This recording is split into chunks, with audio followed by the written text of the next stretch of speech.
Chat is on, audio is on, right? Sun, pretty up. Bitcoin, running.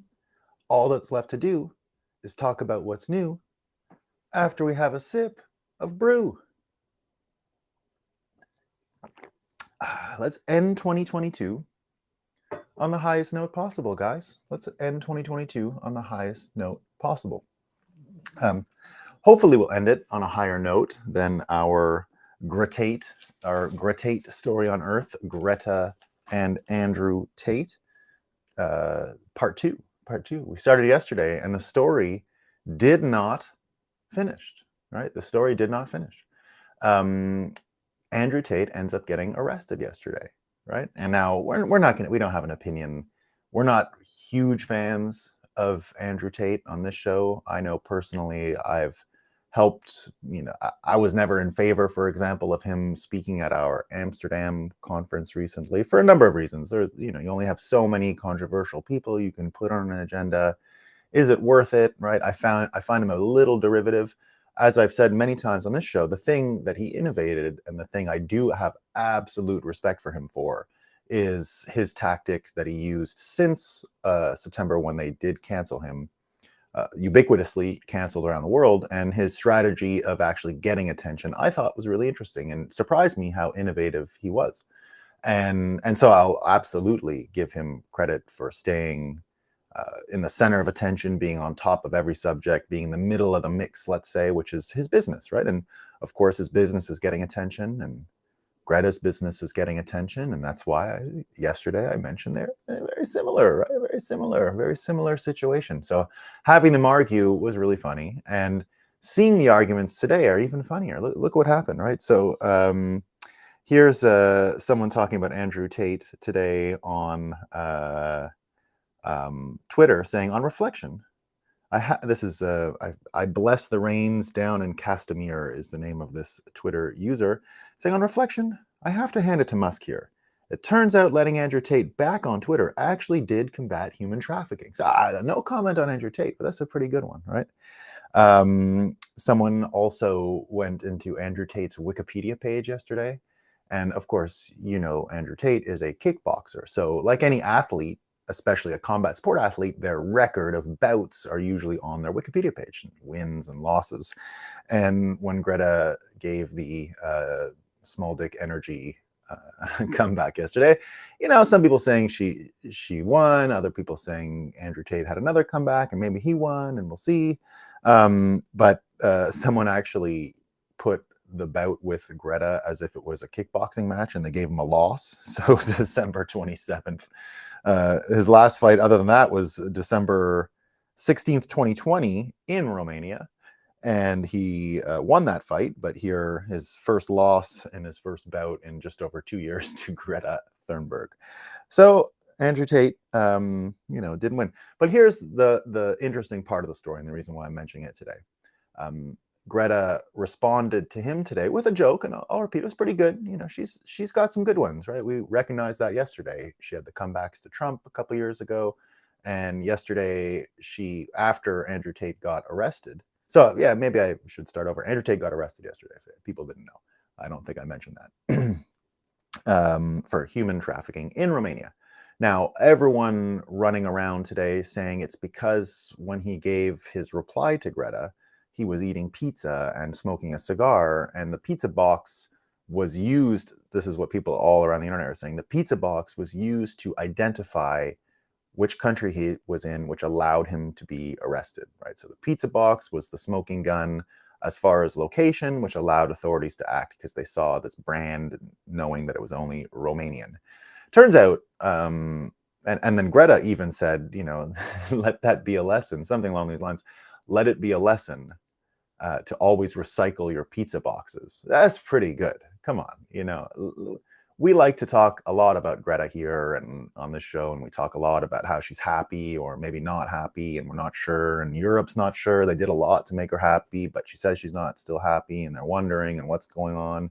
So, despite all that stuff, she's clever in the humor field, right? And you got to hand it to her, because those were some pretty good jokes. And The whole pizza thing though is really what today's show is all about. We've talked about narrative bias on the show before. We've talked about the human mind's capacity to hold multiple facts at once is severely limited when you compare it to its ability to carry uh, complex narrative. So narratives, putting things in order, no matter how complicated they are, allow you to remember things and hold the story in your head much easier. It's a kind of shortcut. And the human mind will take the shortcut when it can, because holding thoughts that are unrelated and disconnected and disjointed and just a list of thoughts, very difficult to keep in your head. You can't memorize the phone book, for example, right? You could memorize a story that had all those people in it, right? If you had a story and you had, well, maybe not the whole phone book, but you can have stories with thousands and thousands of people, and you can remember their name. People who actually read those old War and Peace, the Tolstoy thing, and all these characters. Several thousand pages. I tried to read that book when I was in Russia. I didn't go. It's too long. I couldn't keep track. But some people swear by it, and I'm sure it's good. And maybe when I'm older and I have more patience, I'll be able to make it through. But nevertheless, humans are able to remember and hold way more facts and elements of a story in their head if they put it in a narrative. If they don't, it's harder. And the narrative shortcut is a form of bias and a form of control. And yesterday, Caitlin, and which is basically why everyone bit on that pizza box story yesterday, right? Everyone bit on this pizza box story because it fit the narrative and it made sense. Oh, he's getting arrested because he got into this fight with Greta and the pizza boxes gave him away. And it turns out it looks like that was fake news. And he's been on record hundreds of times saying he lives in Romania. There's video out there, probably fake news, but I heard it in the whole cacophony yesterday about how he's in Romania to begin with because it's easier to rape people. That's what some people are saying. Sounds like something he'd say, and maybe not mean, but definitely something he'd say. So the narrative piece with the pizza boxes really helped cement the whole joke and the story yesterday, and people repeated it, right? So the pizza box thing became part of the narrative, part of the story, and was easily slipped in, and people are going with it. Not that it makes a huge difference, right? The pizza box or anything. What I'm trying to focus on here is this idea that narrative bias is something that the human mind will tend towards simply because it's a shortcut, easier to remember, and the human mind is actually organized and arranged to see things in narratives. And Caitlin Johnstone at Kate Oz, who is really, I've mentioned her here before, sometimes just a tweet, sometimes just a thought, sometimes just an observation. She put out a tweet thread yesterday, and it's excellent. Normally, so I'll start with one warning. She begins by talking about the movie The Matrix. Normally, I dislike when people talk about the movie The Matrix, unless they talk about other contexts in the movies. Not because I have a problem with The Matrix, no, only because it's a bit of a cliche, right? We all know that. Everyone says, oh, it's like The Matrix, right? The red pill and the blue pill and this and that. So I love the movie, loved the new Matrix, the one that came out last Christmas. Big fan of it, thought it was great. Simulation theory, they changed some of the story to fit modern times. Loved all that stuff. But the point is the narrative piece, this narrative closure and narrative bias is all around us all the time. And I'll read some of this tweet thread. She begins with this statement on the Matrix. So please excuse her for her Matrix comparisons. But in this case, it's excellently done. So we're going to let it pass for sure. Here's what she's saying. It actually isn't an exaggeration to compare the mainstream worldview to the virtual world depicted in the Matrix. The only difference is instead of AI keeping us imprisoned, it's psychopathic oligarchs and secretive government agencies. And instead of code, it's narrative. Few understand just how pervasively dominated our civilization is by narrative. How all our culture, beliefs, political and economic systems are all made entirely out of mental stories that we collectively pretend are real. Towers of narrative built atop our basic animal needs. The experience of the individual is likewise dominated by narrative. If you've ever tried to meditate, you know how the mind babbles and churns even when you try to silence it for a minute. All that babbling is made of mental stories about life that have no concrete reality. even your very idea of yourself is made of narrative, not just your stories about who you are and how you are, but the existence of a self that exists separately from the rest of life at all. It's all made of believed mental narrative, and its reality is entirely illusionary. Because human life is so dominated by narrative both collectively and individually, anyone who can manipulate the narrative can manipulate the humans. They can manipulate how we think, act, shop, and vote as individuals and at mass scale, and they do. Power is controlling what happens, but real power is controlling what people think about what happens. They do this by exerting massive amounts of influence over news media, Hollywood, Silicon Valley, think tanks, NGOs, and other systems of narrative manipulation. They manipulate to start wars and roll out major control agendas, but their narrative control goes so much deeper than that. The bulk of it consists of mundane day-to-day manipulations which manufacture the normalization of status quo systems, making us think madness is sanity. They manipulate to start war. They manipulate us into thinking poverty is normal, that our economic systems are the only way things could possibly be, that militarism is good, and that it's perfectly sane and expected, that we keep voting in political systems that never change anything no matter who we vote for. They just don't lie to us about what's happening. They lie to us about who we are, about what we should value, about how we should measure our successes and failures as individuals. We're saturated in these narratives from birth, and they all serve who rule over us. And we remain enslaved in that way, thinking, speaking, moving, working, spending, voting, and behaving in perfect alignment with the wishes of the powerful. In the West, we think we're free because we do what we want, not seeing that our rulers control what we want to do. We don't grasp how profoundly unfree we actually are. Because another major purpose of the narrative matrix is to trick us into thinking that we are free. In reality, we're no freer than we would be if we were kept in a coma in a vat with our brains jacked into a digital world. Awakening from the narrative matrix isn't easy. This is the really important part, right? Awakening from the narrative matrix isn't easy. It takes work. And this is what we're going to talk about today, the easy, not easy, what's going on with that. And just like a movie, the path down the rabbit hole begins with a choice. That choice, the red pill, is committing yourself to a sincere devotion of living in truth, come what may, even if the truth is inconvenient. Even when the truth goes against your biases and partisan loyalties, even when it means seeing that everything you believe is a lie. It takes time and effort to extract the lies from your perception because you've been consuming them your whole life. It takes sincerity, it takes self-honesty, it takes a willingness to go places that you'd rather not go. And when you think you're done, you're probably not.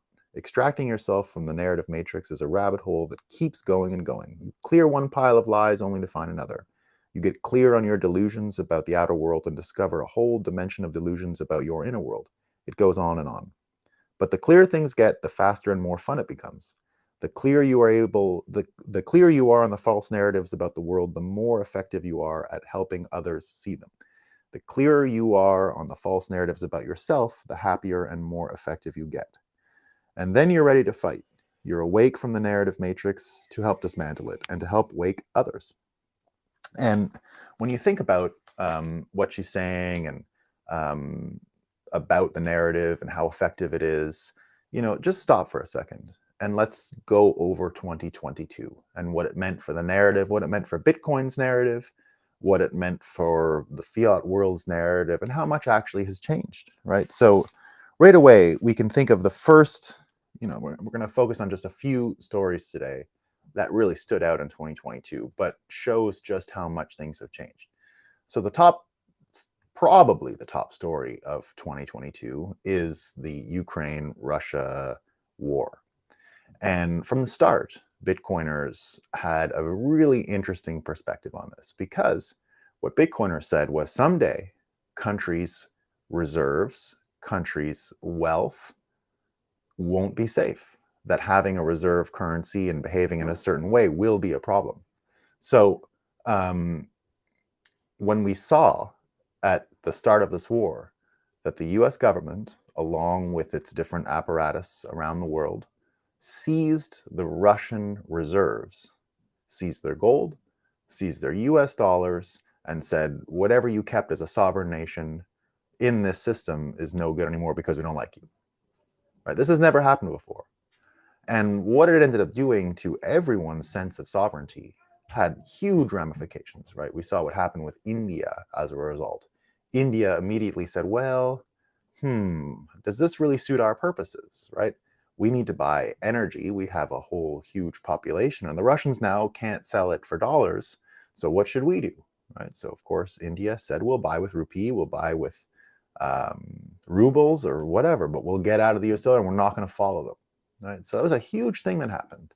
And when we think in terms of narrative, something that everyone in the world had thought was totally safe suddenly became not so safe. And the story changes. Now, where does Bitcoin fit in? Of course, Bitcoin predicted this. So in that one instance, we are on Bitcoiners' timeline, right? We're living in the world Bitcoiners said we'd live in. So the narrative that Bitcoiners said was going to happen, happened, right? This is very powerful stuff. So that's at the very large level. That's national bank accounts, right? National wealth. And Bitcoin, of course, is playing that game of what is the most appropriate on the world stage reserve currency, right? Saying that if these things persist, they're so influenced by political control that they can't be counted upon by lots of countries, Russia being one of them, right? So that was at the large level. Another huge story in 2022 was in my home country. So we have the nations themselves fighting, taking their wealth, right? That was a big part of what happened. But then change the scale for a second. The same thing happened, seizing of money, but of individuals. And this time it wasn't in some backwater country, it was in Canada, probably one of the most deluded, self-deluded, but proud, free countries in the world, right? If you think in terms of these narratives, Canadians have a tremendously good idea of themselves, let me tell you. They think they're the most democratic, the biggest peacekeepers. The narrative propaganda in Canada around this and defining themselves versus Americans, and certainly without question in a Canadian mind, better than Americans. I mean, their entire brain is oriented towards seeing themselves as better, more sophisticated, not as stupid, not as dumb, not as gun happy and all that as Americans, right? And so you go from the large countries seizing money and now all the way to this country that has just the most absurd but highest self-image, right? Canada. And what did they do, right? They made me a terrorist this year, right? Why did they make me a terrorist? Well, somehow, right, all this stuff with the truckers, they just blanketed all kinds of protesters, political protesters, used the War Measures Act to infiltrate the financial channels that people were donating to support these truckers, and suddenly you had this massive eye-opening event that broke the narrative for many Canadians. You saw many Canadians, singing the Canadian national anthem during the trucker protests. They weren't singing it like they were in a rah-rah Vancouver 2010 Olympics way or in a patriotic way that you hear it at a soccer game. They were singing it as a lament. It was funerary, right? It was the end of a thing they thought they loved. Again, why we call this show The Breakup, right? There's a lot of things we thought we loved that we're going to have to let go. And it's not a trade you can make in your mind. It's a lot like breaking up in a relationship. It's the same thing, right? The same qualities of breaking up in a relationship are what you need to get rid of the fiat system. It isn't math that's going to convince you, right? Just like Caitlin says, there's nothing to do in that world with logical choices and things like that, right? It's narrative. And the narrative can be plastered on top and it's hard to break. It's not a mathematical choice. Selling your dollars for Bitcoin is never enough. That's not the game that's being played. The game that's being played is getting rid of the relationships that created the dollar in the first place for you to have that relationship with money and countries and everything that backstops it, right? So it's a very different situation. So you have money in its highest macro form between nation states threatened this year, narrative changing. You have money in its simplest form, average Canadians transacting in what was supposed to be the safest, most conservative banking system in the world, right? Remember, the whole point of Canada was to copy American federalism, except for banking, right? They're going to do banking differently because the craziness of American banking wouldn't allow Canada to finance its east-west expansion and become a country. And so banking was everything in Canada. And that's why it's a federal competency and not like it is in the United States, state competency. It's a federal competency in Canada because that was the point, right? Get the states together, pool the money, build trains, build canals, build infrastructure, east-west, which was not really commercially interesting. So no one would have done it except for a federal government with a banking apparatus. That's Canada, right? That's why we created it. So what they did was they took that and decided that they would they would just basically go to the fundamentals of the Canadian story: the banking, the safety, the security, the conservatism, the fiscal conservatism, and just who cares, right? Just go after the people who are protesting. So Canada unwittingly flipped its entire national narrative on its ass. And a lot of people are still disorientated and discombobulated from all of that. But it's certainly made a big splash. You know, I've been in Bitcoin now. This is 10 years, 2023. It's going to be my 10 years as a professional in Bitcoin, not just someone who bought a Bitcoin and whatever. I've been in World War III, conducting myself as if it's World War III for 10 years now. And you know, what we predicted World War III would look like is pretty much right on schedule, all right? Pretty much right on schedule. But in those 10 years, right, in those 10 years, I, as an evangelist of Bitcoin, right, I had a little market niche I carved out for myself, which was, you know, go to New York City and talk to all these high net worth individuals and bring Bitcoin and the philosophy and spread it around, right?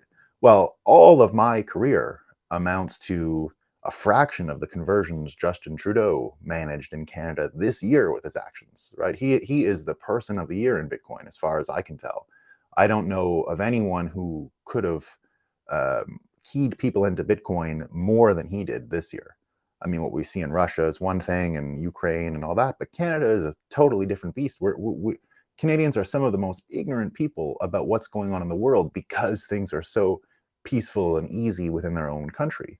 So they're very naive about how things work in the world, mostly because they have such a great idea of themselves and think everything's as great as it is for them in Canada. Not understanding that they're a hot dog shop outside of a football game, and as long as there are football games going on, the hot dogs are going to sell, right? But now what we see is all kinds of Canadians, the most innocent, naive people in the world, waking up to just how bad things are because Trudeau did it, right? So narrative changing on those levels, right? But it's not just banking at the highest levels. It's not just money between countries and individuals.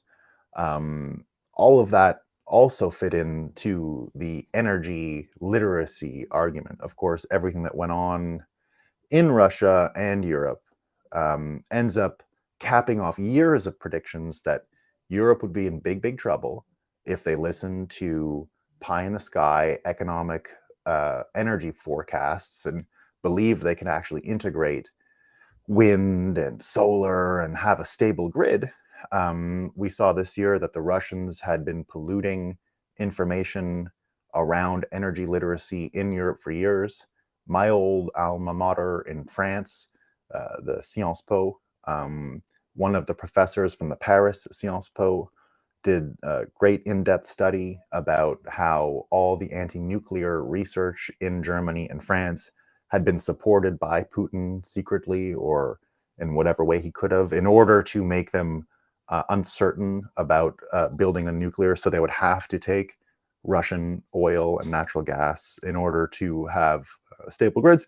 Of course, after the Nord Stream 2 pipeline was destroyed this past autumn, Europe now breaking all-time levels of coal usage. They're burning their old forests. They've gone back to the most rudimentary energy matrix. They've gone back in time. And you even hear people in newspapers saying things like, oh, you know, we just got to get used to living with Mother Nature now, right? Well, yeah, for the first time in hundreds of years, because the whole point of what we've been doing is not getting used to living with it, manipulating it, altering it, controlling it, managing it. But they've just abdicated that. So you get a bunch of people now in Europe fighting over energy literacy, over energy policy. But what we saw in 2022, just put it in terms of you know, people understanding experts more wrong about energy than they were about anything COVID related or anything like that. More wrong. But in America, boy, did we get some great lessons on energy literacy that are going to help Bitcoin, help us, help everyone. Remember the great Texas ice storm of 2021? Total trouble, death, destruction, chaos. But the Chinese miners, China kicked out its miners in 2021 as well. Where did they plug in? Most of them ended up plugging in Texas, just because Texas had the most inviting policies, the most open-minded and aggressive entrepreneurial acceptance of all of these rigs trying to be redeployed from China. And what happened when the ice storm returned in 2021? Well, no, 2022, this past year, right? 2022. Huge help to the energy literacy narrative, to Bitcoin being a base load stabilizer, being a battery.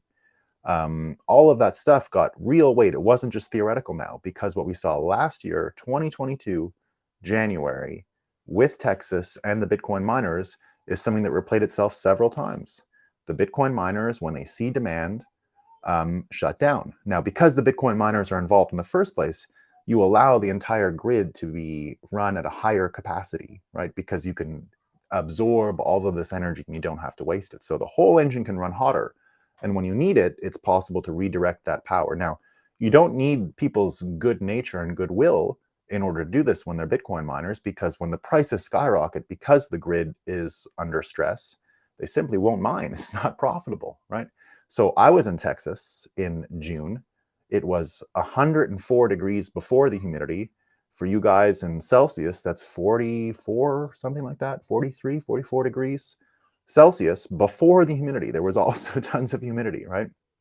So you'd think under those extreme heat circumstances, you'd have a ton of brownouts and all this kind of stuff, even with Texas being the juggernaut of energy that it is. But again, the Bitcoin miners said, "Hey, we're not gonna mine at these prices. Take the excess power," and they never suffered one brownout, never any issue. Again, this past storm that you saw behind here, that I've been living through for a few days, right? That past storm, again, you saw the Bitcoin miners all around the country power down and give the energy back to the grid. So there's a reason why, if we think in terms of narrative, that Bitcoin and energy literacy are becoming so important, because Bitcoin continues to save American asses. Again and again. That's 3 times this year. 3 times. Twice in the South, once in the North. And if you see what happened at the end of this year, when Texas announced a policy that they're going to, it's not law, it's not anything, they're just recommendations. But one can imagine these things starting to gain traction and become implemented, where Texas said, if you finance renewable energy that increases the capacity of the grid with Bitcoin, you're going to get tax exemptions. So if basically the argument is, if Bitcoin is a anchor tenant of a mining, of a electrical build out of new capacity, right? And think of it in terms of shopping mall type real estate expansion or commercial real estate expansion. When you build a new thing, right, it's great to have a anchor tenant, just like when you build a new electrical generation station, it's great to have a big source that's going to buy it whenever you need it. In the old days in America, car manufacturing would be good for this. Any form of manufacturing would be good for building a power station somewhere, because they understand they've got this buyer, right? So you have a constant client. You don't have to hope for people to move there, and when are we going to be able to use this capacity? We don't know. If you've got a miner, you can use all the capacity. This is what the projects in gridless that we've talked about a lot on this show in Kenya are all about, right? Bitcoin at the center of decentralizing the grid. Bitcoin financing at the center of building decentralized electrical grids, right? Really novel narrative. Something, again, that people in Bitcoin have been thinking about for a long time, but it's pushing into the mainstream. You have to explain it less now, right? The intricacies of load stability and base load balancing and all that stuff. This is really complicated stuff, right? When we talk about what Kate Oz just said, right? It's work every day. But if you see it out there that there's these real world tangible benefits, the energy literacy argument becomes self-evident. And you need to explain it far less. And you can actually start having people, without even realizing it, not even being Bitcoiners, explaining it to others. And when you get to that point, you're in a great place. And that's almost where we're at, right? So we get the money at the highest levels, the money at the lowest levels. Narrative changed big time in 2022, all to the benefit of Bitcoin. Energy literacy narrative changed big time.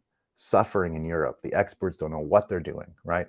Everyone losing their fortunes paying for this, losing their pensions, losing the money they've saved their whole lives, paying their electric bills for 1 winter, 2 winters, 3 winters. We see there's hardly any contracts left for energy over the next few years. This is going to continue, right? You can't buy sources of natural gas from 2025, 2026 and earlier. I think somewhere around there, you got to buy it after that, because everything that's going to be pumped out from now, between now and 2025 and 2026, is already accounted for, is what I understand. I'm not an expert in this, but that's what I understand. So you get that whole story, right, of energy changing, money changing, all of which fall to the benefit of Bitcoin. Now, if you think of energy and money, right, put them together for a second, and that's the petrodollar, right? That's BRICS threatening to come up with its own currency now. But just today, we've got Putin saying relations with China at best level in history. Russian energy supplies to China at unprecedented levels. China's Xi tells Russia's Putin via translator, we are ready to increase strategic cooperation in the face of difficult international situations. So this 3 stories about how their energy and money are going to become more and more fused. This is another story we talked about yesterday, Japan.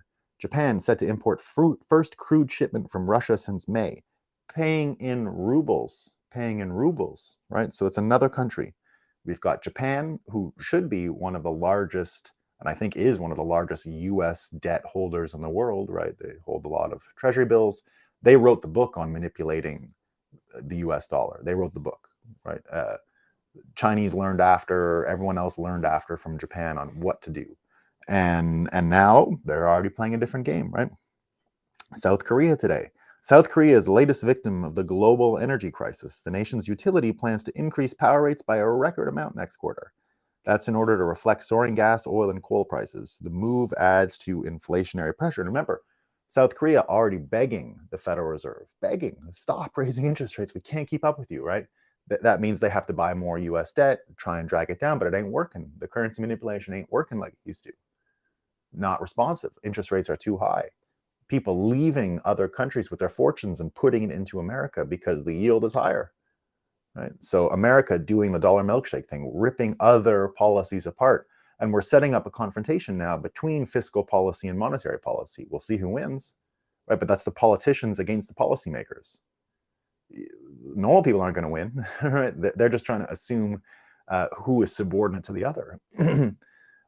We're in the business of separating money and state, so there can't be a subordination in our narrative. And it looks like our narrative is going to become an even more attractive option. You know, if BRICS can't create a new currency to denominate oil that doesn't come from the petrodollar system, and there isn't this new abstraction that can be used. I mean, how many people would have confidence in the yuan being that, with all of their real estate bubble, with all of their financial troubles, right? Do you think other countries can import those troubles? Russia can't import those troubles. South Africa, you know, BRICS, the S is South Africa, right? They can't import those troubles.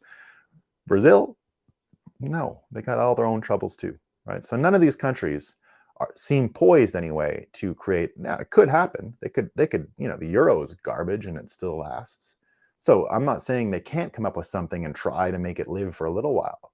But at a certain point, someone's going to contemplate this neutral currency in order to be the measurement of markets for this other supply of oil. We'll see. But if we follow these narratives through, there's a big chance we can start pricing energy in Bitcoin in 2023 because of all the trouble that happened in 2022. Right? So a huge narrative change for us. Pricing energy in Bitcoin would be one of the best things that ever happened to us, right? You don't need people buying coffee with Bitcoin every day and wondering how you can transact in a couple of microtransactions. No. If energy is measured in Bitcoin, then the use of Bitcoin as a measuring stick in the economy becomes apparent to everyone and useful to everyone, right? So big changes, big changes. Yeah, so these were the numbers on what happened in the United States. It was 30% of Bitcoin's hash rate in America paused in order to deal with these energy troubles. And, basically they're supporting the grid through this, and not because they're morally attuned to do it, right? Just the price, right? They get oriented by the price, right? Those are the incentives. Now there's two, we have all of this stuff on the money, stuff on energy literacy, but there's two, weirdly, the simulation giving us this strange coincidence, two leaked videos yesterday, and both of them confirm or fall into this narrative, let's say, frame, right? The first comes from the November 2022 meeting of the Federal Deposit Insurance Corporation, the FDIC. So they're the ones who supposedly insure all deposits of Americans up to $100,000. So here's them talking in a big board meeting, which is now sort of going viral, about what they had to say. And Wall Street Silver shared some of it. This is from the FDIC people talking, right? These are quotes. "You don't want a huge run on the institutions, and there is going to be." So this is Wall Street Silver saying, "Another major clip from FDIC meeting showing this is going down soon. They are expecting it," from November 2022 meeting. "If this goes down during 2023, we can expect the mother of all Fed QE, $5 trillion instantly on the balance sheet expansion to bail out the banking system, and massive amounts of congressional stimulus and bailouts." And here's he paraphrased it. And I'm going to read the paraphrase. This is not actually from what he said, but I'm going to read it because it's funny. He goes, "Hey guys, the large Ponzi scheme that we're running is approaching a breaking point. Pretty much everyone involved is illiquid because we've completely obliterated the perception of value through monetary policy, and we have no idea what anything is actually worth anymore. We really need a fresh start, and so we're going to do it. We're going to let it all collapse and socialize the losses, meaning you, the people, have to pay the bulk of the fallout as banks and pensions collapse, and a few big banks scoop up the remaining assets, including affected customers." So we had that video leak yesterday. Everyone talking about it. Everyone, wondering and framing. I've only seen a bit of the video. I don't know who these people are. The FDIC, to me, doesn't seem that important. It looks like some people trying to think of themselves as super important. But I don't know I'm here to talk about the narrative control. There's a whole bunch of stuff in that leaked video where there's folks saying, well, they can't understand it anyway. We can't tell them, like, they're never going to get it, right? Let's just move on because people are too stupid, right? The other one that leaked yesterday was the fella in charge of the Arizona elections. And the fella in charge of not the fella in charge, the girl in charge is the candidate who won, by the way, right? Katie Hobbs is supposed to be in charge of the elections, but she was also a candidate. So the bureaucrat's name was Scott Jarrett, and he was the guy that was being questioned on the size of the ballots as well as the signatures, right? So the signatures, the chain of custody of the ballots, so they're supposed to be measured at every station, so the same amount, right? It's confirmation system for the network to have credibility. So they're supposed to, if it's 100 votes that leave this place, it gets counted again to make sure there's 100 votes the next place, and then you count it again at the next place to make sure it's the same amount of votes, so no one's slipping in votes. Of course, there was no tallies that came with the votes, even though they said they were. The other thing he talked about was the ballots being rejected. So there were ballots that were too small, printed on paper, and because the ballots were too small printed for the paper, the machine couldn't read them properly and gave a bunch of error readings. And it was a 1-inch difference, but that's enough. And so this fella, Scott Jarrett, gave some testimony, All right, fine, no problem. Turns out that night he met with election officials and the lawyers for Katie Hobbs, right? But technically they are on the same team. They were both, he was a witness for the defense and he works for the defense. And so that's fine, right? Maybe. So technically doesn't work for the defense, but the governor is going to be his boss and the secretary of state is his boss, but they're both participants and it's her lawyers. But technically he's supposed to be a neutral party, right? But you can believe that if you will. So what happened? So he gets, he gives his testimony on, this is last week, he gives his testimony for the case about these two things, right? What happened? I don't know. Da, da, da, da. So what ends up happening is that night, the lawyers come and visit him after his testimony. Now, why is that a big deal? Well, and how do we know? Where do we get the video from? Well, the video is just public cameras in the buildings where he works. So the information could have been accessed by anyone. And it was actually taken from a website because it was publicly broadcast and shared. And what we see is this guy, Scott Jarrett, getting grilled by the lawyers of the defense. And you see the body language. He's doing this. He's going, oh, you see him writing notes. You see him like really uncomfortable. What's going on? We don't know what they're saying. We don't know what they're saying. But he came back to testify 2 days later and changed his story. That's all we know right now, right? But he was coached. You could see the body language, and then he comes out 2 days later and changes. So 2 videos with this new information, let's say, right? New information and going viral. But what they ended up being is a peek behind the veil at narrative control. That's narrative control right there. You see it happening before your eyes. You see narrative control being manipulated in testimony in this Arizona elections case. You see narrative control being manipulated by the FDIC. And suddenly, if these 2 stories continue to persist, you have another thing where Bitcoin can benefit from the contrast. The narrative behind these 2, if they collapse, is catastrophic for the system, right? Because we're talking about election integrity, and we're talking about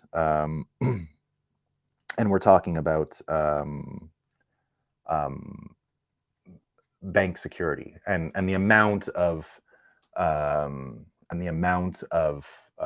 transparency we have for that system. But forget that for a second, right? So just think of 2022 now in terms of narrative again, right? We have macro situation with money. Actually, your reserves can be taken. So how safe and secure are they for countries, right? Sovereign doubt in that stuff is real.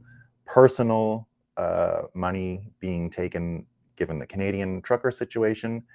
Energy literacy on the rise, which can only help Bitcoin, right? So financial literacy, energy literacy, political literacy, all increasing, right? Now, one of the biggest stories of 2022 in the end, and our final one for today about narrative control, is SBF, right? The SBF story. So in the case of SBF, right, what we really see is manipulation of mainstream media in order to frame this guy as very different than what we can all see with our eyes, right? Crime, obvious. Money laundering, pretty clear. And the system of mainstream media, of course, has tried to paint him as some kind of witless victim. Oh, he didn't have an accounting thing. And oh, but he can't do all of his nice stuff. And what about the Uber people in Bahamas? He's gone. He tipped so well. I mean, these are the real stories they're running, right? These are the real stories they're running. And when you think of the perception that brings now to the people, as I said with this matrix, you have to do it yourself, right? People can't do it for you. The amount of people in Bitcoin that still had some inkling of faith in the previous system, that this was all going to go according to logic and it would just be some ambitious Wall Street people that led us to the Bitcoin future because they had good arguments and all that stuff, right? Not exactly the case, right? Not exactly the case. The best thing we could have had were these people waking up to realize that the New York Times wasn't on their side. The New York Times was never going to declare, oh, it looks like Bitcoin's about to take over, right? It's not going to go down that way. It was never going to go down that way. They're not going to blow sunshine up our asses and say, wow, it's going to be so great when you guys bring transparency to energy because you can align incentives and make it work for people. right? They were never going to come to that realization. So they were never going to be on our side. So all of these Bitcoiners, and there were many that hated Trump because they were told to hate him. There were many Bitcoiners, and I'm not saying you have to like Trump at all. I'm just saying that the narrative programming around hating him was an operation, right? It was an operation.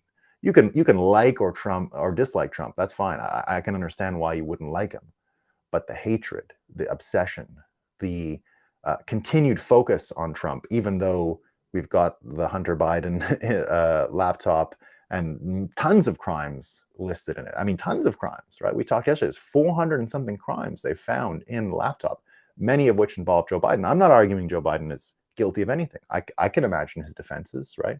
They say right in the Hunter Biden laptops, the people involved saying they're involved in plausible deniability. So one would imagine they've given him plausible deniability. One can imagine, right? One can imagine.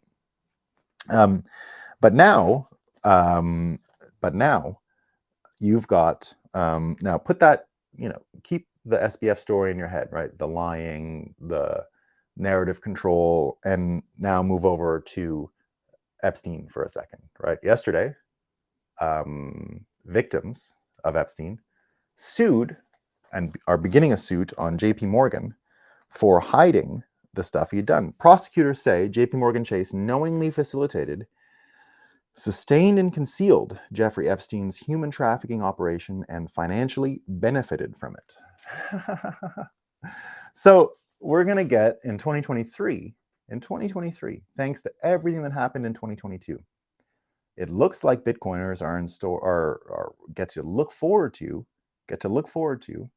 JP Morgan, SBF, Epstein, and all these folks in conversations about narrative control, money laundering, human trafficking. These stories aren't going away, right? Bitcoiners are going to be on them. We're going to cover them here. There's lots of people who are going to cover this stuff.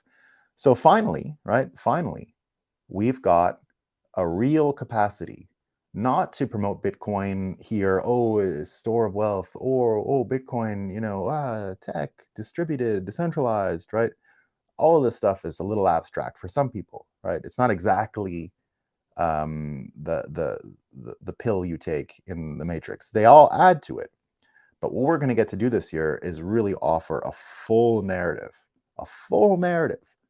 about money, countries, energy, media, that's easy to understand, that contrasts with the misery that's in the world today, and can help propel Bitcoin more than any force we've seen in the past, right? If we can really put this narrative together, it's the best wind in the sails Bitcoin has ever experienced, as far as I can tell. So I'm looking forward to a rip-roaring 2023 based on a great 2022. I mean, all of these things happening were hard.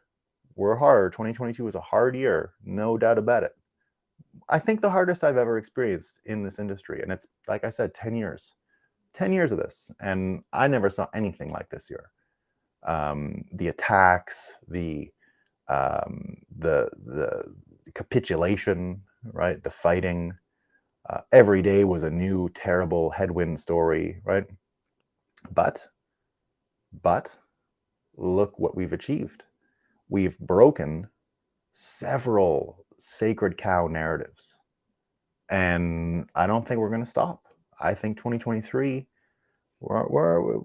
things are going to get easier for us after all we experienced in 2022. All right, let me read some comments here. Assalamu alaikum. Hi, Muslim Bitcoiner. All right. Did you see the 13th floor? Yeah, I did see that Bitcoin graffiti. That one got snowed under by the Matrix at the time. Yeah, the Gretchen Mall, and I remember it. I remember liking it. It's brilliant. The Matrix has you, Dex says. Let me add that the Matrix means mother. It's birthing individuals in the end. Yeah, you're right. They're birthed from this is Bitcoin graffiti. They're birthed from understanding that the current enclosure is not real. Neo was birthed like that in the movie. Yeah. Joe, I will set this broadcast on repeat. Thanks, Joe. It's everything I need to hear. Awesome, man. Awesome. I'll put these up, actually. I can show them. I should do that more often. Yeah.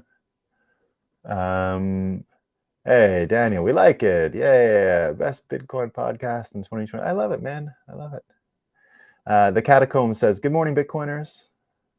McTimmy does the, smiling coffee. I'll have a sip of coffee right now. Right? Why not? Why not? The Catacomb says, sounds like a good time to accumulate some BTC and wait for the bank run. We're getting to that point. We are getting to that point. Bitcoin Graffiti, the whole idea of deposit guarantees is such a red flag on how the fiat system works. Yeah. All in the up and up. Source, trust us. I have a feeling I should read the fine print in FDIC. Yeah, it's only 100K as I understand anyway, that's insured. Bud says, yes, Joe. The Catacombs don't have to trust the banks if all your wealth is self-custody. Yeah, that's the real answer right there. That one gets a star today. I always like to remind the Trump haters that has been gone 2 years and it's Biden running. Yeah, I mean, they don't stop talking about Trump, right? Yeah, they haven't stopped. He's still the most evil, which should be enough, it should be enough for people to know. It should be enough for people to know. All right, team. So programming notes. No show tomorrow. My flight is at 9 anyway, so I'm boarding a plane at 8. I doubt I'll be able to get up and running exactly on New Year's Day. Just things are closed. Barbados is pretty country as far as there's not a lot of shops as it is, so I can't count on whatever it is that I might need being open. So anyway, all that to say, I'm going to have a lot of running around and getting set up and this and that. So look for me on January 2nd, which I think is a Monday. So look for me Monday. Look for me on Monday. I should be there. If I'm not, I'll put a note, but plan on me being there. And if I'm not, I'll be there on Bitcoin's birthday, January 3rd, and we'll have a birthday party. It'll be great. But I should be there on Monday. All right, team. Peace. Happy New Year. Yay, Happy New Year. Happy New Year. I just forgot that. Joe said Happy New Year. Happy New Year, everyone. It was a great year, 2022. Tough, but great.